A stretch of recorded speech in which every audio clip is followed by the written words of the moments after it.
Hello बच्चों, let's read the question. A block of mass 250 gram slides down an incline of inclination 37 degree with a uniform speed. Find the work done against the friction as the block slides through 1 meter. Now to answer this question, first we will discuss here the key concept, and here the key concept will be frictional force. तो जब हम बात करते हैं यहाँ पे frictional force की, उस पर्टिकुलर केस में हमें ये बात याद रखनी होती है कि जो फ्रिक्शनल फोर्स है ये हमेशा रिलेटिव मोशन का अपोज करता है, which is given as F equals mu into N के बराबर. Here mu is the coefficient of friction and N is the normal reaction force.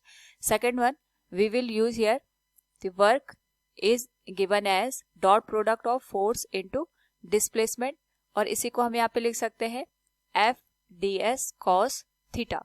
Now सबसे पहले हम यहाँ पे क्वेश्चन को अंडरस्टैंड करते हैं. हमारे पास जो क्वेश्चन है उसमें गिवन है कि एक ब्लॉक है जिसका मास 250 ग्राम दे रखा है and which is sliding down on the incline of inclination 37 degree. यहाँ पे हमारे पास एक प्लेन दे रखा है जिसका जो एंगल है ये 37 डिग्री के बराबर दे रखा है. यहाँ पे हमारे पास एक ब्लॉक दे रखा है और ये यहाँ पे यूनिफॉर्म स्पीड के साथ मूव कर रहा है.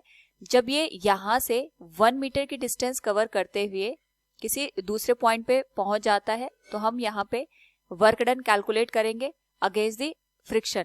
तो इस केस में जो डिस्प्लेसमेंट है वो 1 मीटर के बराबर है. तो सबसे पहले इस पे लगने वाले फोर्सेस को अगर हम कंसिडर करें तो डाउनवर्ड डायरेक्शन में हमारे पास mg फोर्स काम करेगा. इसके दो कंपोनेंट हमारे पास यहाँ पे हमें देखने को मिलेंगे.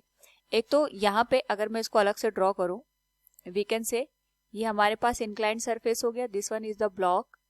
इस पे डाउनवर्ड डायरेक्शन में फोर्स काम करेगा, दैट विल बी mg. इसके दो कंपोनेंट हमारे पास बनेंगे क्योंकि ये 37 डिग्री हमारे पास है तो ये वाला एंगल भी 37 डिग्री होगा and this will be mg cos 37 degree and this one will be mg sin 37. दूसरा हमारे पास यहाँ पे जो प्लेन है ये इस पे नॉर्मल रिएक्शन फोर्स लगाएगी इस डायरेक्शन में, एंड वी नो दैट हमारे पास यहाँ पे जो नॉर्मल रिएक्शन फोर्स है ये mg cos 37 को बैलेंस करेगा.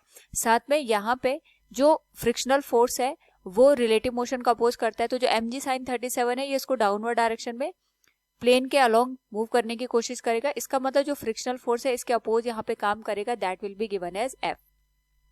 सो सबसे पहले हम यहाँ पे कैलकुलेट करेंगे कि हमारे पास जो वर्क डन है वो कितना यहाँ पे होगा. तो we can say the value of work done will be force into displacement, और यहाँ पे अगर हम डॉट प्रोडक्ट को हटा दे तो it will be F D S cos theta. Theta is the angle between force and जो हमारे पास डिस्प्लेसमेंट होता है, इनके बीच का जो एंगल बनता है वही हमारे पास यहाँ पे थीटा की वैल्यू हो जाती है.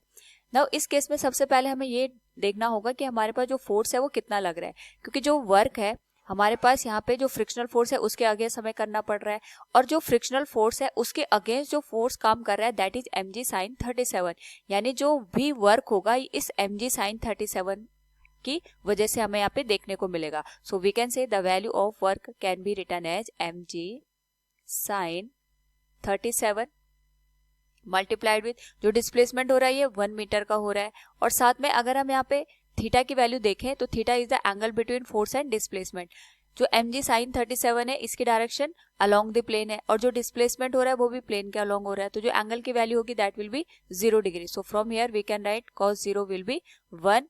नाउ यहाँ से we can calculate the value of work which can be written as m into g into sin 37 multiplied with 1. cos 0 की वैल्यू 1 के बराबर हो जाएगी. Now according to the question जो हमारे पास मास है वो 250 ग्राम के बराबर दे रखा है और जो g की वैल्यू होगी वो हम 10 के बराबर यहाँ पे पुट कर सकते हैं. So the value of work will be 250 divided by 1000 multiplied with 10. sin 37 को अगर हम यहाँ पे देखें we can say from this triangle ये हमारे पास 37 डिग्री हो गया.